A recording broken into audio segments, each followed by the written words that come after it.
Welcome to Elma and Company. I'm Tony Prince, and we're super excited today. First and foremost, this is our first time in the new studio here at Can TV, and I think my guests will agree with me when I said this is probably one of the most beautiful space we've ever been in. So we're really excited to kick off the year, and what an amazing way to kick off Elma and Company today. I have the distinct honor of interviewing some of Chicago finest, I would say. I'm going to allow them to introduce themselves to you real quick, and we will go ahead and start talking about some interesting subject matters. So I will start on my right over here. Go ahead. Okay, my name is Daryl Davis from D Cousin Productions, and also I'm affiliated with Andrew Holmes. Timothy Davenport, Joyful Sounds Entertainment, also part of Team Andrew Holmes, and I help out with All Kids Matter. And on my left? Andrew Holmes, community activist / crisis responder. Michael Earhart, All Kids Matter, Team Andrew Holmes, and Kitty World Characters. So as you can see, these guys are, have so many different projects going on in their own rights, but it's fair to say the glue that's holding this whole glue together is Mr. Andrew Holmes over here. So it's only fair that I start out with you and just grab your comments first and foremost. What brought you on to Elma & Company today? What are you working on right now? And how can we get involved? Well, anything to enhance the quality of life, not only the youth but the seniors too. So, we campaign to put the guns down, but we also got to keep campaigning to keep educating our kids and educating the adults. The adults seem to need more education than the children, so we have to bring the children back home around the table. As I stated once before, and we all on the same page, a lot of our teens, a lot of our adults not eating around the table anymore. You go ask when the last time they had a family dinner, they probably tell you the holiday if they haven't sat around the table on holiday. So this needs to be every day sitting around the table, eye to eye, and praying together. Walk, for those who are not interested, not familiar, with your work, how did all of this get started for you? Years ago through former Alderman Terry Peterson, then former state rep Milt Patterson, 32nd District. I was a legislative aide to Milt Patterson, and his main pet peeve was to make sure the seniors wasn't abused. So when the seniors was abused, we took teenagers over there, circulated flyers, try to find out who was the perpetrator to rob the seniors and abuse the seniors, and it started right there. And Terry Peterson's main pet peeve was to make sure you just take care of the community and connect the dots there with the Chicago Police Department and the community. So it all started right there, and I am a victim of gun violence myself anyway, so it's just a pet peeve just to embrace the community. When we're not only in the community, we're not only in the city, we're in the city, not the city. And then, so many people would say people who've been in your shoes would either use your experience as an excuse, but you seem to take the other path and use it as a motivation. Where did that come from? Because I know so many people who grew up in some rough environments and been victims of gun violence sometimes would say, you know what, I'm not going to pick up the mantle and sort of stop this. I'm going to revenge. So why did you choose to take the highway, which is sometimes the most difficult road to take? Well, first and foremost, through faith and prayer, but I've been a victim. I've been shot before. I had to learn to walk all over again. So it took me about 6 months. And once I was back on my feet, I know the pain and suffering a person going through when he's been shot, pain and suffering when a person go through when he's on his deathbed. So my life was not to revenge, but to enhance the quality of life for others so they won't go through the same thing I'm going through. And at the same time, when a person goes through this of being shot or losing a loved ones, there's prayer. There's a way out of this. There's a way to help others so they won't get there. But we still have those slipping through the cracks now that are getting there and making the ultimate choice that they shouldn't make in life. And that's the wrong choice. So if we can grab men and females and adults, all race, creed, and color, bring them all together, work on the same page through prayer, faith, enhance the quality of life, and put the people back to work, put them back around the table, and bring them back to the table through prayer and faith. And here at Elma and Company, you know, teens and youth are our basic demographic. And oftentimes I hear from parents and teachers that said, how can we possibly reach these kids? I hear what you're saying. It's great. I would love to sit down with my kid and have a dinner with them at the end of the day. But if they're not interested in even coming home after school, how in the world am I supposed to get them to sit down at the dinner table to have dinner together? How does that look like practically? Yeah, I tell you just like this. It ain't that you ain't coming home. You coming home. If you're a good parent and you don't raise them right, they coming home regardless, because they don't want you to come looking for them. You raise them right, they are coming home. There's some good parents in this city, good parents in this nation. You have to monitor these kids. You give them air to breathe, but at the same time, you're a parent 24/7. So it ain't no, you're not coming home. You can have that look to make them come home instead of raising your hand. But yeah, I disagree with a lot of words, you know, when they said, oh, child ain't coming home. Well, who's the adult? And I think the most important thing to just add to what you're saying is that precedent has to be set from the beginning, because you can't take on that stand with a child when he's 13, 14 years old. I feel like you have to, and would you agree to this, you have to plant that seed when they're younger in order for them to understand when mom is giving me that look and when dad is giving me that look, that means he or she means business. Yeah, you got to plant that seed.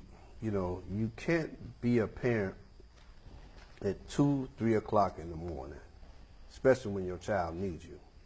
And I try to tell my head, not my heart, but there are a lot of kids coming home from school who need help with homework. You just send them to the room and tell them go ahead while you sitting at the table doing what you're doing, whether you're rolling up stuff or you're drinking up stuff. Your parent is the one in the room. You send that child to the room, then that child need help and failed in school. It's not the child's fault, it's the parent's fault. Then all of a sudden, as soon as you through, it's 1, 2 o'clock in the morning, now you want to be a parent, it's too late. Because that child has already been taught at an early age that you don't want them anyway. Gentlemen, what would you guys say? I mean, you guys got involved in in this movement with Mr. Andrews. What's been your experience, and what roles do you think parents have to play in this whole situation with stopping the violence? Well, I believe that first and foremost, you should train up a child in a way that he should go. That's what the Bible states. And if you're not monitoring your child, just as Andrew said, you can't monitor them 24/7. But if you teach them at home, then they'll learn the things that they need to do while they're out there. And basically, if you train them up the way that you should train them as a parent, and I know it's a lot of single family parents out there, but they try. But I noticed in my life that, like, if you got both parents there, you have more of a support system, more or less, than just a single parent. Because a single parent may go to work, go to school or whatever, may be working 2 jobs and can't be there with their children to fulfill that need that their children needs. What about you, Dale? Oh, I feel that if they have a good support system, if they have something to do, like after school programs, that's definitely vital. We used to have 4-H clubs when we were growing up. We had something to do. So, I mean, we just got to stick behind them, and we got to make sure that they're not around the wrong people. That's the main thing. You got to know their friends. You don't know their friends, you don't know what they're into out there.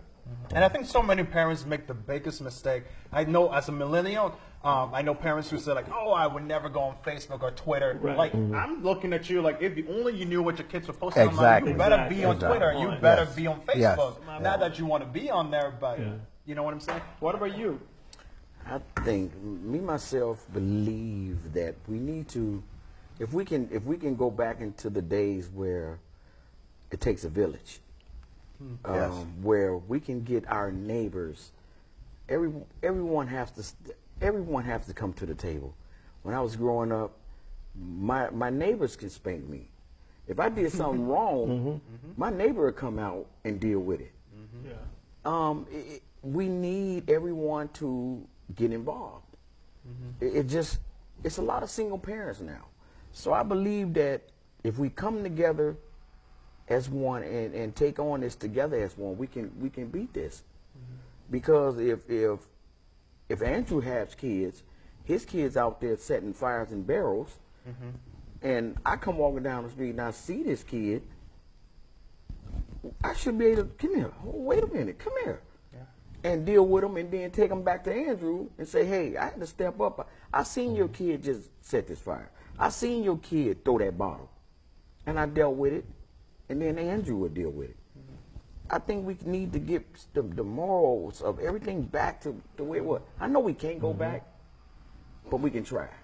We can go forward. That's right. Yes, definitely. Right? Yes. Have to. And I think obviously it should be stated that we're not telling people to abuse other people's kids. That's right. Because I think that's the right. biggest misconception people have when they hear this term, it takes a village. People go, oh, I don't want you putting your hands on my kid and beating him up. We're not talking about abusing people. But, you know, kind of like you're saying, just stepping in and saying, whoa, I don't think you should be doing this. Let's look at it from a different angle. Even though I'm not your daddy, but I can, you know, step in and It's just like when they came out with the child abuse law.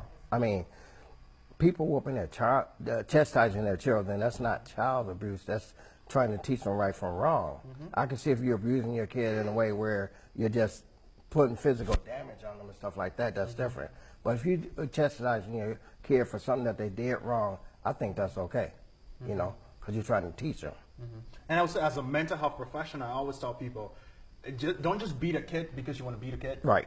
Like, let them know, like, I'm spanking you because you did X, Y, and Z. Right. Not come over and get this whipping. But you know, that's a difference in doing that than just beating the kid and not really letting them know, like, why am I being hit again? Right. And what would you guys say to that single mom who said, like, I wish I could be at home and having dinner with the family? It's hard. What do you say to that person, and what do you think the community can do to support that lady or that guy, because guys can be single parents That's too. right. Well, the most important thing that I could say for that single mother or father that's out there is spend time with your children. Find out what they're doing, and find out the things that they like to do that they want to do that you're not doing with them at that specific time. You have to spend quality time with them. Sometimes it's okay to work, but like, you know, the ones that always do overtime, forget the overtime for a little bit, spend time with your kids. But then how do I forget the overtime when I have to put food on the table and put clothes on their backs? Yeah, that's So you see, Yeah, it yeah. becomes a That's dirty a balance. dance. Yeah, well, you got to balance it. You know, first and foremost, the respect is your children that you're raising. You have to balance it, and you have to put yourself in a position, whatever activity you have your children in, you have to get into it too. That's right. Whether it's dancing, whether it's music, whether it's football, basketball, you have to get deep in there with them too. Because if you just send them off by themselves, they're just feeling so lonely. Sooner or later, somebody off the street's going to walk up, then going to try to pull them in the streets. But if you as a parent, whether you're single, and you got a lot of single strong parents, you've got to get involved with them. Whatever they're doing, I don't care. Whatever field they're going, they might want to be a psychiatrist. You might want them to be a doctor. Push them to the limit and stay with them.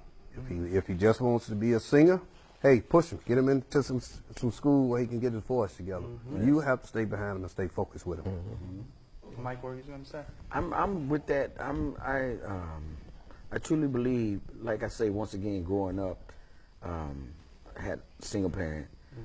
As my mom she was an LPN nurse, so we grew up where she was never there, and so she had to feed us. She had to comfort us, give us the clothes, But I understood in a way, because I knew if she didn't go to work, we wouldn't eat.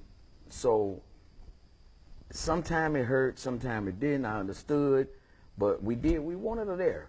That's when neighbors come along, you know, and step up and and come on, you can come over our house. You can hang out with my kids, or you can go to the park with my kids, and hey, I'll watch little Michael until you get off work, and take him to some activities at the park, do some things until she gets off. And of course, when she get off, she's tired. But sometimes you do have to step up and do some things to when you're tired. It's just part of life, and eventually everybody grows up, and we move on. But you you have to be a role. You have to be a role model. You have to be somebody in that kid's life. And I want to tap right into that, being a role model. What role do you guys think mentorship plays into all of this? Because I think that's, we're using different language, because I think that's like the main word that I hear everyone saying. It's like this idea of mentorship. Whether it's from a neighbor or you guys are all, men, pouring your time into someone else's life that's not necessarily your kid. That's right. Like, how important is that? That's very important. Very important. It's like you really got to care for more than just yourself, especially when you're looking at kids, because kids are very impressionable, and they tend to fall the wrong way and want to do the wrong things because of shiny objects, whether it be cars or material things. And so we got to teach these kids that you got to have morals and values as you grow up, and we got to show them alternatives to the streets. And for us to do that, we got to be in their lives to do that. So that's what we're trying to do here, especially through Mr. Holmes here. He really have a deep heart for that. So we just following that lead and making it happen. Right. That's it. And he's right, because it's like I look up to him as a mentor. So it's like these kids that are out here with these single family parent homes, they need an outlet. They need like stuff in their neighborhood where they could go to. Like when I came up, we had so many facilities in our neighborhood that I could go to, and when my mom, was busy, or my dad, whatever, we had certain neighborhood functions we could go to, YMCA, other things of that nature. They need to build more stuff in the community where these kids could go to in case they're one of those single kids, and go there where their mom is at work or their dad is at work. They have something to do to keep them busy, to keep them out of the streets. That's the main goal. That's our main goal, to find something to do to keep these kids out the streets. Absolutely. And I think it's so important to, when we are talking about mentorship, just to be transparent with these kids. Yeah. Exactly. I think so many times the youth, and I don't want to speak for all of the youths out there, but I think so many times young men and young women, we feel like we can't quite connect with you guys. I mean, you're telling us you need to change your behavior, you need to put down the guns, and that's true, and we should. But no one else is telling, you guys aren't explaining your life and your mistakes that you've made. From our vantage point, looking on to your life, it seems like, oh, you're perfect. So I can't really relate to you. So how can you mentor me when I can't relate to you? But if we're all honest, most likely we've all had our own dirt that we have to deal with. Oh yeah, yeah. Oh, yeah. And it's the same thing as far as like the neighbors concerned. Nowadays, you got neighbors, they see stuff, they don't want to speak up. They don't want to help the situation, but when things happen, that's when they want to step forward. Why did this happen in our community? You got to step up also, because you can't just see things and say, well, I don't know what happened and this and that, because it's showing the kids that they could go out there and keep doing what they're doing. And that's, Mike? Well, me, myself, I deal with kids on a daily basis, and I have learned that if Tim has a daughter, and this happens every day. His daughter may not can talk to him, but she can talk to me. And I've learned that throughout the years that for some reason, and I don't know, I still don't understand it, but they will pour out to you. And I would get more from her than him, and I can understand some things that he may not. He may be the claw on her, and I may not be that claw, but I understand, hey, you know what, okay, just calm down. Because I get it on a daily basis where kids can't deal with their parents, and it be the smallest things. And I have to tell them, calm down. You know it's rules to everything. And when you reach in the world, you have to go by rules. And so you need to think about what you're doing before you do it. If he's on your case because he's trying to teach you, okay, you have homework to do. I need you to do this at 8 o'clock. And it's benefiting you. This is your life. And so I know you don't want them standing up over you, but come on. And they will seem to open up to us, but won't to him. And so it's like that. There's a lot of situations. It just, like I say, that goes to being mentors. We need those. We need a lot of them. And I think a lot of people should step up, because you grow up in some people grow up in families that don't care. You know, we got parents on drugs. We got parents. Not saying they're bad people. Things happen. And as far as myself growing up, I went through the situation, so I can relate to it. And I love my mom. I love her to the death. But she had issues, and I grew up to seeing these things. But you know, I would still hug my mom. I would still tell her I love her. When she leave out the door, she'd disappear. I can relate to all of it. That's why I became more involved into kids. It's a blessing that I met Andrew Holmes, because whether he know it or not, he is our mentor. And I look up and understand him when he speaks to me, whether he know it or not. But when he talks to me, I really soak it up, because I value his opinion. And his opinion is strong to me. And to this day, like, I still have a little soft heart about how I grew up. And I can relate to more kids. That's why I'm more involved, and they love me so dearly. I talk to them all night because I know what it feel like. And I experienced it. So I can teach them more and say, hey, that ain't what you want to do. I know you ain't eating right. I know you want those different shoes. I know. But in due time, go to school, study these books, do what you need to do, and it's going to get better. It's going to get better. I honor and value when I turn the TV on and I see Andrew Holmes in these neighborhoods, and he's hugging these kids. He's having camps where they'll sleep out in the park in tents till the next morning, grill hot dogs. These are things that I wanted to do when I was growing up and couldn't do it. I didn't have people step up like that. So to have this, it's an honor to be there and able to do it. Absolutely. So I lived that life. And I'm so glad that, you know, we're talking about mentorship, and you see the effects of it.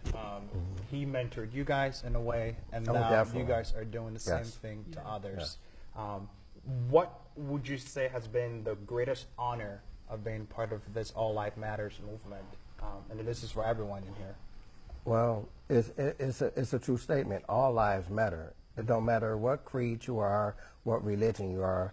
Your life matters to somebody. To somebody in this world, your life matters. And for someone to take your life before God has ordained it for you to leave this world, that hurts me the most. That hurts me the most. And what about you? But it's a good feeling when you're walking down the street. Like say we all walking down the street, and people recognize you for trying to help out. You know, and they really acknowledge it, and they thank us so much and all of that. It makes you want to do more and more. You know, to help somebody, and that's where we at. What do you think prevents people from wanting to step into this movement, or maybe another Stop the Violence movement? What do you think prevent people from getting involved? Sometimes it's peer pressure. They don't want to look like a weakling, or they want to be a thug, and they don't know what the thug life is really about. But they don't understand that you can help so many more people being positive than negative.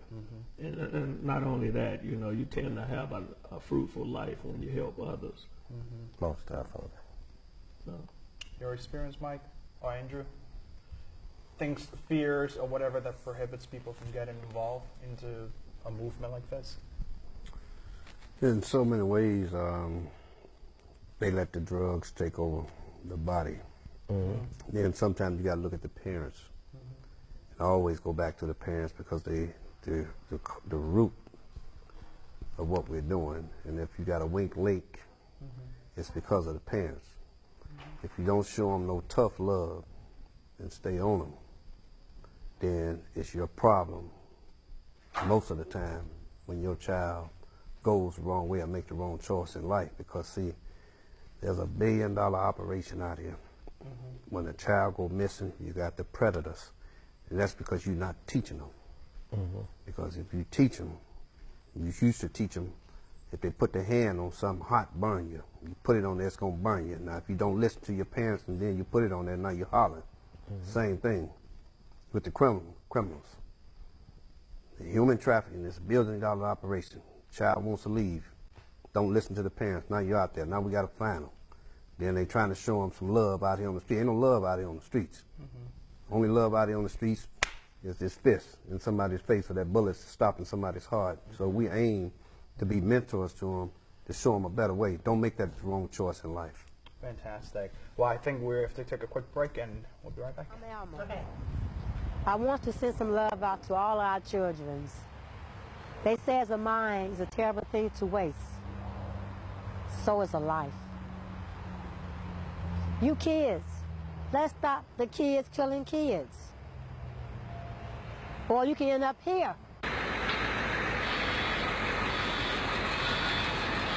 Or here. When will it stop? The time is now.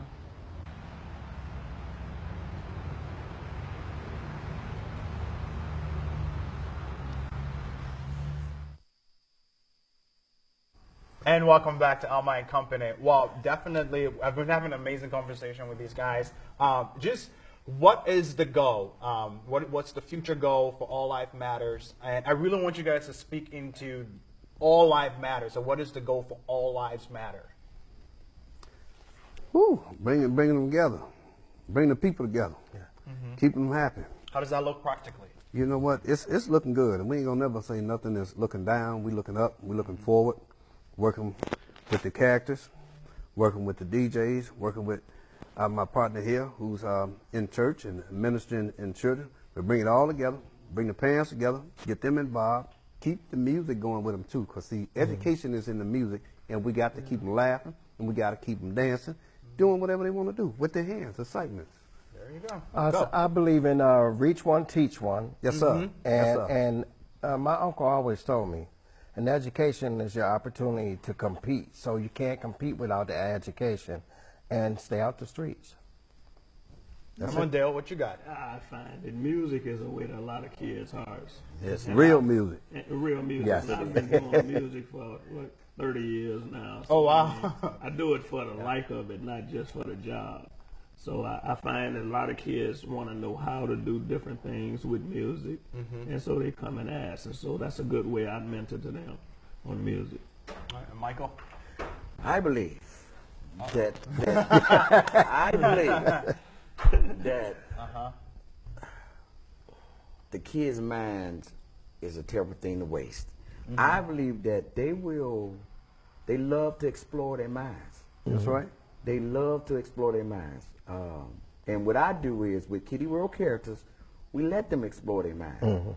We let them enjoy themselves by getting in a suit and be themselves. They open up. It's a whole nother world if you never became a mascot, it's a whole nother world when you in this suit.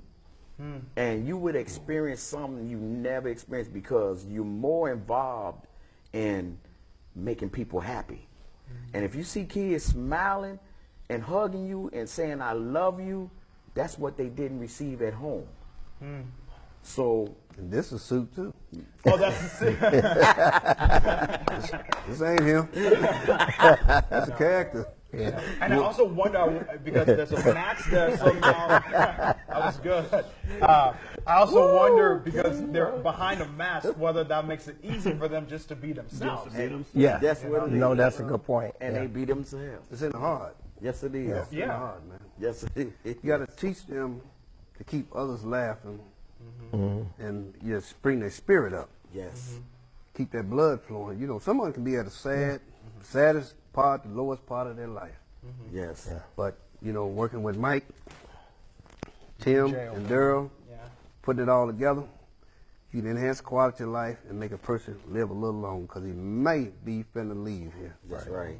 through high blood pressure or stroke. Or stroke. And the it's biggest like- thing that are killing our kids too, and I would be so crazy not to talk about it, is the whole idea of bullying. You talking about, putting a smile on the kid's Yes. face. You never know what a kid might have faced that day. That's That's right. right. You know? Exactly. right. And that smile might be the difference between little Johnny going to the kitchen, grabbing a knife, and Yes. taking his life, Yeah. or doing Exactly. something else that's positive. Yeah, That's and, right. and you also you have to get your kids in church. I mean, Yes. Absolutely. when I came up, we were in church so much. I mean, you know, your mom take you to church every day, almost every day of the week. You're like, well, I'm going to church for. I am grateful to God that my mom took me to church. So if we could get these kids in the church and they see the religious view of things, I guarantee you, God will bless them where they won't even be out on the streets. And he's absolutely right, because you can bring two enemies together. That's right. And they can be the best of friends. Yes. He's done And that. I done seen it. I went through exactly what he just I done said. seen it. Oh wow. I had a guy, we were enemies, and we became best friends. So that's definite. And where can people follow you guys? Your post. I mean, you guys are posted here in Chicago, or you're all over the place. We'll start over here with Dale. Look in that camera and tell people Our where email exactly. email Wherever addresses. we need it. We can go from state to state dependent. You know, I mean, if we're doing charity, it doesn't matter where we go. We do it everywhere. You know, long as we can supply the needs of people. That's what we are. And are you on Twitter, Facebook? Yeah, Facebook. What's Facebook. the name? Let the people know. And we had flyjock2@yahoo.com. And Mike can give the information. Mine's he's too good to me at yahoo.com. Wow, he's too good to me. Yes, at God Yahoo. is. Jesus is. You are Hallelujah. on it. That's good. Give the information, Yeah, Mike. you can All right, actually, Mike. All Kids Matter Foundation. You can look that up on Facebook. You can Google it. All Kids Matter Foundation. Kitty World Characters. You can find Next Level Custom Mascots. Also the DJ Connection. Everything is ran by teenagers. We give them jobs. We give them a chance to see what it feels like to work into today's society. That's great. Any last closing comment?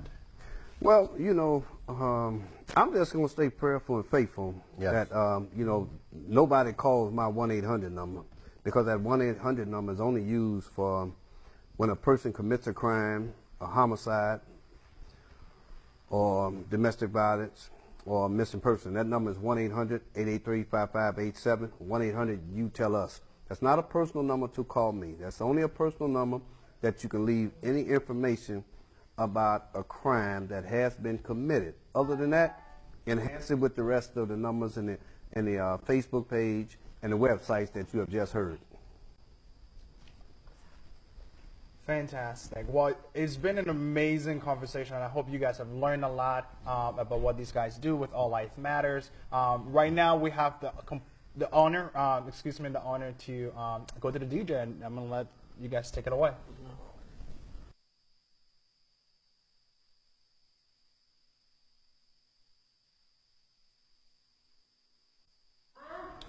And welcome back to Elma and Company.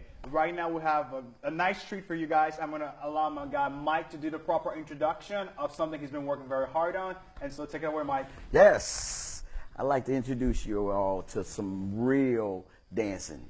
What we do at Kitty World Characters is the opportunity for young folks to learn how to dance, not only just dance, but bring smiles to kids' faces all over the world. So with no further ado, I brought my guest out. He's going to show you how it's done. Let's go.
helping.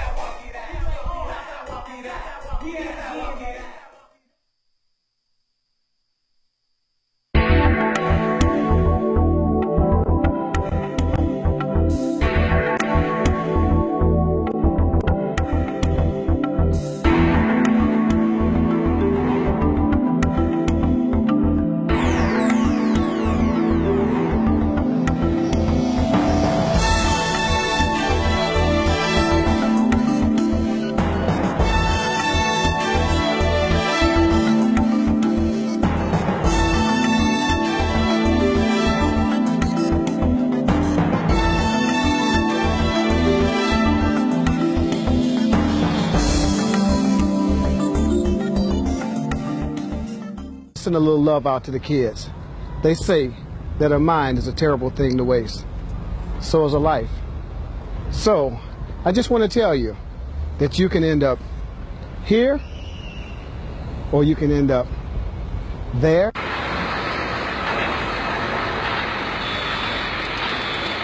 Or there.